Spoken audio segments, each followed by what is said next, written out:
Hey folks, this is Jason Lewis, the producer of the From the Shadows podcast. I just want to remind you about our website, fromtheshadowspodcast.com. We have a Facebook page. We would appreciate it if you like and follow. Also, join our discussion group on Facebook called After the Shadows. We have a Twitter feed. Please follow us on Twitter. It can be found with @podcast_from. Follow us on Instagram at From the Shadows Podcast. We have a YouTube channel. Go to the search bar at YouTube and put From the Shadows Podcast, and please subscribe to that channel. We are also on the Odyssey Radio Network, and we can be found there at odyssey1.com.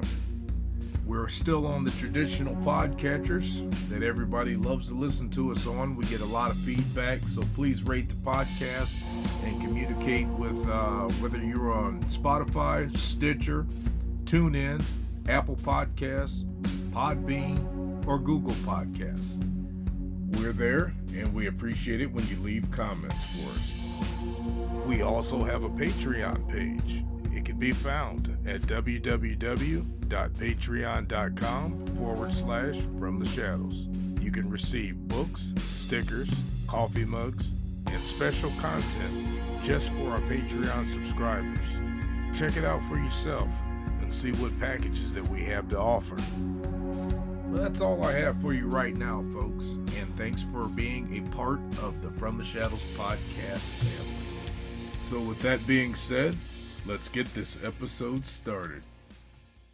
Hey guys, so the last was it the live episode or last Friday episode we did where we talked about UFOs and put it out there about going to Europe? Guess what? We got one of our super fans from Texas telling us, forget Europe, we need to come to Texas. So what do you guys think about going to Texas? I'm all for that. That's one of my favorite states in the union. How about you, Howler? I tell you, I hate to sound like I'm parroting Jason there, but I've had a lot of fun in Texas. Texas is like the if states were kids, Texas is the son of or grandson, depending on how you look at it, of Missouri. Oh, really? Okay. Yeah, Stephen Austin. Austin, the capital of Texas is Austin, right? Mm-hmm. Yeah. Because Stephen Austin is the father of Texas, right? I believe so, yeah. Okay, his father, Moses Austin, you know where he was born? Jefferson City, Missouri. No, St. Francis County, Missouri, which is a whole different ball of wax there. But yeah, that's the common lore we grew up with. When people got tired here, they went down and formed Texas. Mm-hmm. They formed Texas. Yeah, that's right. So Texas is a bunch of bored or disgruntled Missourians. Very, it's its own place, and I hate to sound like a tourist commercial or something, but it could be the last, when the world collapses and the United States breaks into different fiefdoms or kingdoms or states, Texas might be one of the only ones that'll really survive on its own. Really? So you're not giving us in Ohio any credit? What do you? I'll tell you why. Because you're in the coaching world, okay? Yes. Yeah. Not to muddy the water here, but where I went to high school, when I was there, it wasn't that great. But now it is a football powerhouse. Okay. Oh, okay. Yeah. And I was talking to one of my kids' coaches, and they played the school where I live now, where my kids go. Right. And my kids play down here, and I said something to one of the coaches, and he said something about Blair Oaks football. That's where I went to school. And in the conversation, before I told him that's where I went, I said, "What makes them so good?" And he said, "They're taught from the first grade that they're going to win. They're not taught they're going to do their best. They're going to try the hardest. They are taught from day one that they're going to win. Period. And our kids are taught we're going to do our best, or this might be our year, or they are taught every year that it is their year. There's no, you know what I mean?" Yeah. So it's a mindset. So that's right. So Texas, they are taught from day one for 12, 13 generations now that Texas is Texas, right? That's what they're taught. Texas is Texas first. Texas first. All right. Texas is Texas, and then it's its own country, and then we join the United States, and when we get tired of it, we get the right to leave, which is theoretically been argued. No, really, they have an agreement that they can leave. Do they really? You didn't know that? No. Yes. I did not know that. Yes. And that was a big thing when the last administration was in, or 2 administrations ago. Theoretically, just like the Indians got an agreement to own South Dakota, and they don't get it, Texas has an agreement that they can leave the Union whenever they want. Really? I did not know that. Because it was a country that joined the United States. It was on equal footing as the United States, in theory, post Louisiana Purchase. Mm-hmm. I think all of our listeners are like scratching their heads like, I didn't know that, unless they're from Texas. Look, Texas people, I follow some people. Texas. I interact with some people from Texas, and I don't say much on Twitter because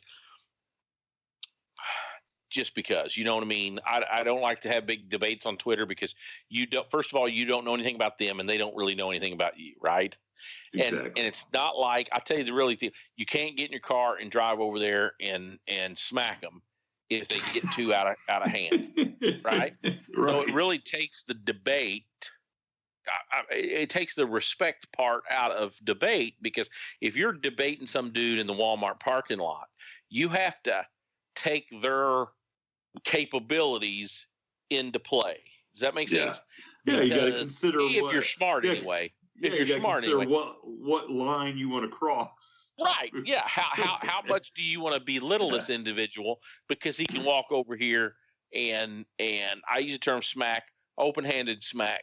An open-handed a smack is so undervalued in today's world, right? Your mom gave you one, your grandma gave you one. Everybody used to give them out, right? Used to give them out. Yeah, but my open-handed smacks were always from the backhand. I tell you what, there was a thing in the police academy where they taught us that's still one of the things when I went through back in the old days. Of course, that was nightsticks and PR-24s. That you could use that open-handed smack against a grown man, an adversary, if you will. Just do it over their ear, and what it does, God. Yes, because that rush of air screws up their equilibrium, and you can drop them like a rock.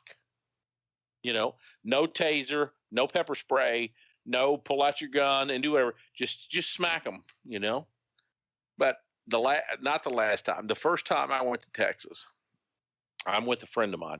He's a medical doctor from where I'm from, about 20 years older than me. Okay. And it's a long story how I knew him, but we were buddies. He was kind of a cop groupie, and the cops that listen don't know what I'm talking about. Sometimes there's cop groups. This dude like they like riding around the car, and his background was actually there's never any mailman groupies, but there's a bunch of them. But yours are all lonely women. Hey, yours are all lonly women, so we don't hear about them. Right. Okay. All right. So I'll take that. To say, hey, I hunt a lot, but I used to read about every imaginable hunting in the world, right? And I said something about hog hunting. And I said, man, I said, you ever go hog hunting down in Texas? He goes, 2-legged or 4-legged? And I said, 4-legged. Of course, he had went to A&M. He had went to Texas A&M, so I guess there was some 4-leggeds back in the day down there, or 2-leggeds down there. Anyway, so he said, hey, you take a week of vacation. The post off the mailman fan club. Go ahead. You take a week of vacation, and we'll go down there. So I pencil in a week of vacation, and we're going to go. Now, I drive an old junky 4-wheel-drive truck because the state always give me new cars, right? So I didn't need anything nice because I got a new cop car to make it to work, I'm like not normal people. And he had this old Suburban. He was going in the middle of a divorce. So what I told him is, what do you want to do? Who wants to drive? And he goes, man, my car's kind of junky. I said, you want me to rent one? And this is back in the early 90s, right? Mm-hmm. So I called down the Enterprise and I said, what do you want to rent? Well, let's rent a minivan. I said, a minivan? Yeah, it's a lot more room. It'll be easier to get in and out of. And And now Enterprise is full of SUVs and trucks and stuff, but back then it wasn't, right? I worked for Enterprise back in the early to late to mid '90s, and we had a lot of Astro vans. That's what we get. They give us an Astro van, right? They give us an Astro. A lot of Dodge Aspires and. Hey, we load this Astro van full of guns and ammo, right? Because we're going to Texas. We jump out on the highway. I get off work, change clothes, and 2 or 3 in the afternoon. We leave Missouri at 2 or 3 in the afternoon. So about 8 or 9 at night, 10 o'clock at night, it's dark and we are in Texas, right? Rolling down I-35. And you work for Enterprise. Remember when they used to put that little green E sticker on the back? Oh, yeah. Okay. That was one of the things they taught you in Highway Patrol 101 is back in the drug interdiction days, guys would rent cars and haul dope. And they would, if you had 2 or 3 cars in a pack to stop, you always stop the Enterprise one, the one with the Enterprise sticker. It's kind of frowned on now. It's profiling. Well, they don't even put the E sticker on there anymore, but they did back in them days. So I don't know where I'm going. I say, where we go? We'll get on 35 and I'll tell you what exit to take. We're going to take an exit way down at Bernie or Bandera, Texas. So I'm cruising down, and this is a Sunday night, and it's 10:30 at night. So we're in I see we're approaching the construction zone because I can see the signs and the stuff are laying down on the median. You know how they'll lay them down when it's not construction time or whatever. You know what I mean? They'll lay it down, move the cones or whatever. So, and I'm in the middle of a pack of about 7 cars driving down the highway, and I watch this car come up out of the grass, right? And he starts what I call working the pack. I see him; he's in the passing lane, and then he's working the pack, and he gets up behind me and lights us up, right? Red lights. So I pull over. This Texas State Trooper walks up to me, cowboy hat and all. You know how they look.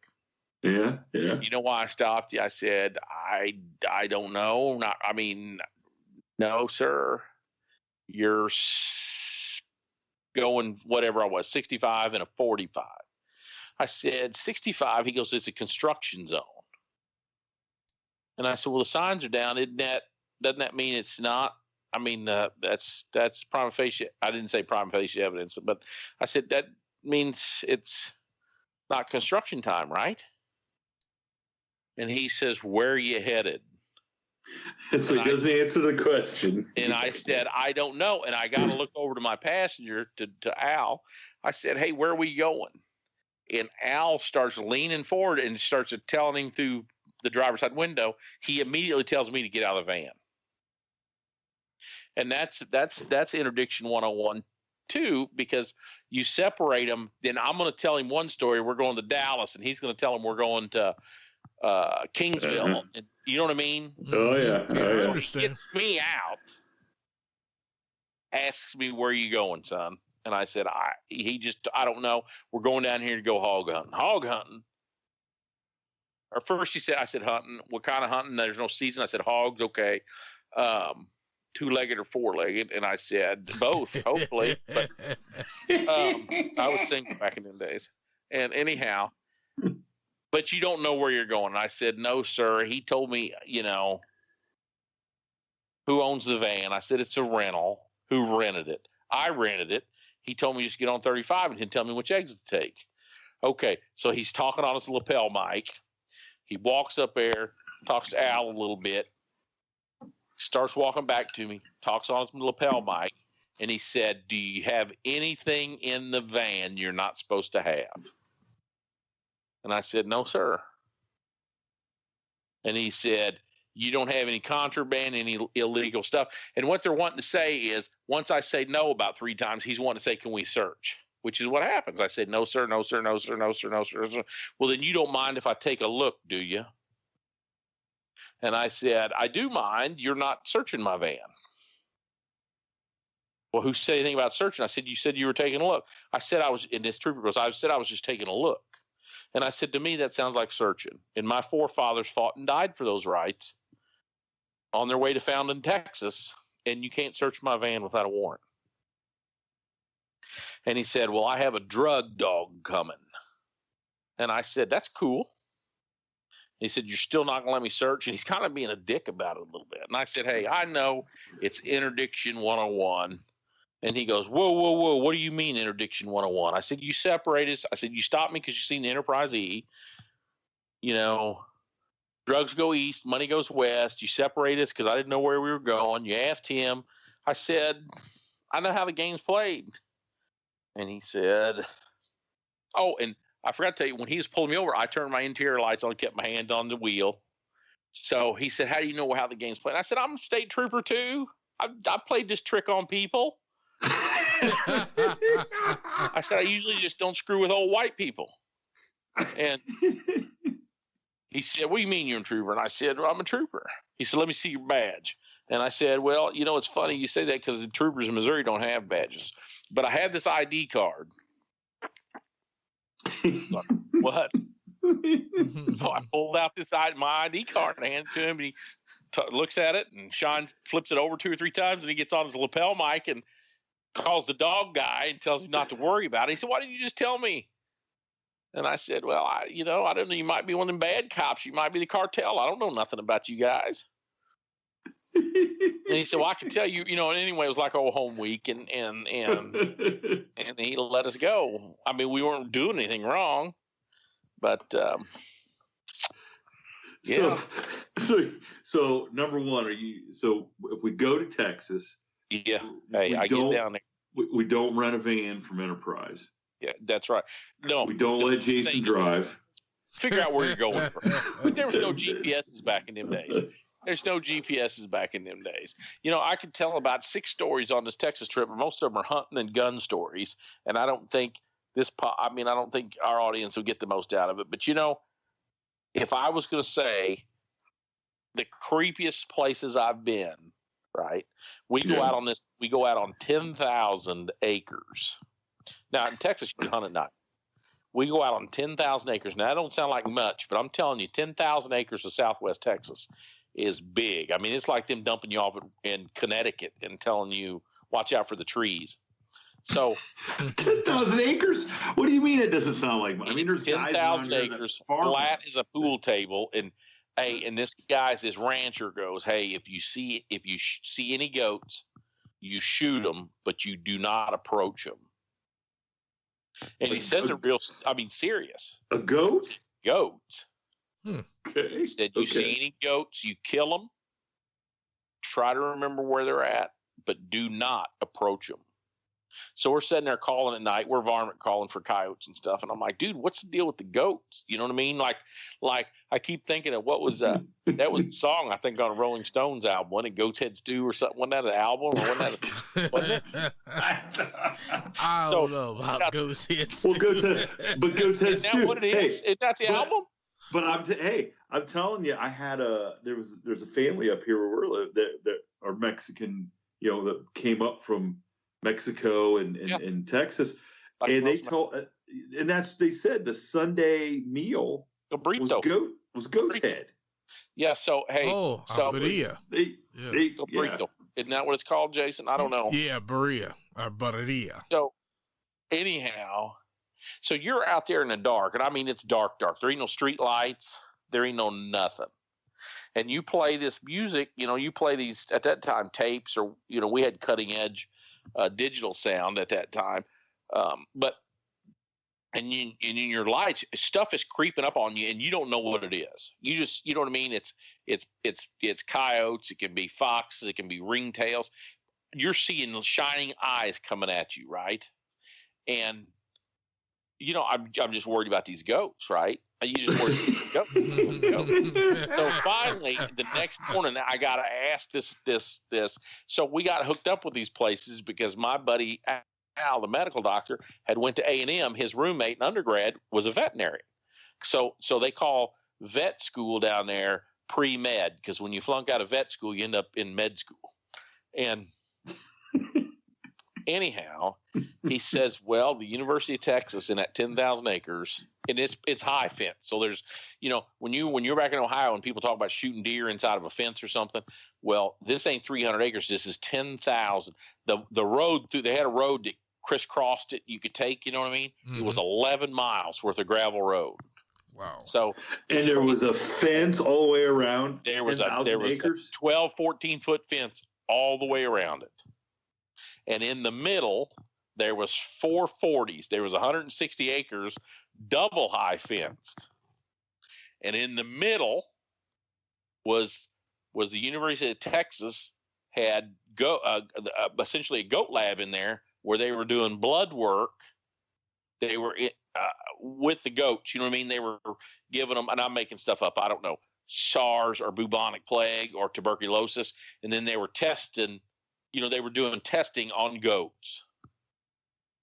Oh my God. And they said they had to move it so far in the middle of nowhere because when it was up at the university in town, some of the locals would jump the fence and steal the goats. So all the goats had ear tags, like ear tags on cows, 221 over 42. Yeah. So the locals would jump the fence and steal a goat to cook, not realizing it had tuberculosis or plague or whatever. Isn't that crazy? It is crazy. My goodness. Well, hey, listen, I think we figured out where the coronavirus came from. The University of Texas Goat Lab. Something jumped the fence. Hey, I almost said COVID a while ago, but then I didn't, because next thing you know, they'll be saying it comes from a monkey lab or something. But yeah, right. yeah. Well, so do you think it's safe for us to go to Texas? I think it's better than ever. The only question I have is, are we going to come back? I got 2 aunts that live in Texas. Yeah, we might not want to come back. Came back. You know what I mean? Yeah. They got low income tax, no income tax. Right. They're a fairly free state.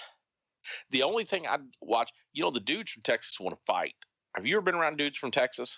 Yep. Dudes from Texas fight to show you how badass they are. I had to do so. I was in Fort Polk, Louisiana with some dudes from Texas, and it was either the fact that they were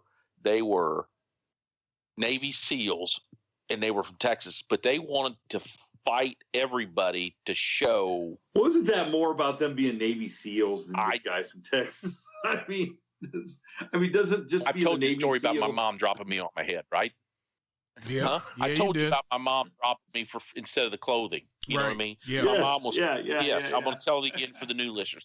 My mom was carrying a bundle, me in her arm, and one of them round, small clothes baskets. And she got to that point halfway up them stairs. As a young mother, she had to drop something. She decided to drop me because I was easier to pick up than all them clothes. Okay? So those Navy SEALs jumping out of planes and all that crazy stuff they do. They bumped their head more than I ever did on that staircase. We was in a rental car. Hey, this prime example. We're in a rental car. I'm driving because I used to be a driver all the time, right? And I hate to say state trooper is a Louisiana state trooper.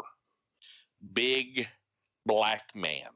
I mean, it would have been like not quite Shaquille O'Neal in a uniform, but it would have been like Shannon Sharp or somebody like that. You know what I mean? Oh, yeah. This dude, I'm in a rental car. He spins around, lights us up, walks up. And, of course, these dudes are instantly in Navy SEAL mode. They're going to run. They're going to hide. They're going to fight. They're going to go turn native because we're down in Louisiana. There's water and swamp and shit. And I said, hey, let me just talk to the dude. He said, you know why I stopped you? No, sir, I sure don't. I try to play all shucks, man. I'm sorry. And I play all shucks, I'm sorry. It's kind of the same deal. He gets me out and he says, you have anything in the car you ain't supposed to have? And I said, like what? And he goes, well, what do you have in the car? You got any guns in the car? And I said, yes, sir, it's loaded. He goes, are you serious? And I said, yes, sir. And he said, how many guns you got in the car? And I said 3 or 4, at least probably 6 or 8. And he goes, you're serious? And I said, yes, sir. And he said, what kind of guns? And I said, every one of us has at least a handgun. Those 3 have MP5s, and I've got a 14-inch Benelli M1 Super 90 entry gun. And he goes, I think you're serious. And I said, I guarantee you. And we got so much ammo we should have got a minivan instead of this crappy car, but it's the government rate. This is all they let us get. And this is the best part, right? He said, "Where are you headed?" I said, "We're headed over here at next, right down the road from Fort Polk. There's a place called Camp Beauregard. It doesn't matter." I tell him where we're headed, and he said, "To the range." I said, "Yes, sir." And he goes, "Okay, slow down." And he never asked us, other than my Missouri driver's license. I think I had a Missouri, maybe I had a Minnesota time. I don't remember. Other than my driver's license, he never asked to see the guns. He never asked to prove why we needed them. He never asked nothing. He just let us go. And I don't know. Maybe he thought, what am I going to do? Right? What am I going to do with all these dudes? Right? I think he probably thought this is the discretion is the better part of valor. Isn't that? And let it be somebody else. So I jumped in the car and these dudes are going, I jumped back in the car and they said, "What is he going to ride us? What's he doing?" I said, "He told us to slow down. That's it." I said, "See, you just be cool, dude. You don't have to damn beat everybody up all the time." Jesus. Oh, that's perfect. Lesson learned. Well, hey, Jason, I think when we go to Texas, you know who's driving. All right. There you go. Thank you for tuning in to this week's episode of the From the Shadows podcast. Until next time, never shy away from the darkness or what may be lurking in the shadows. We are out.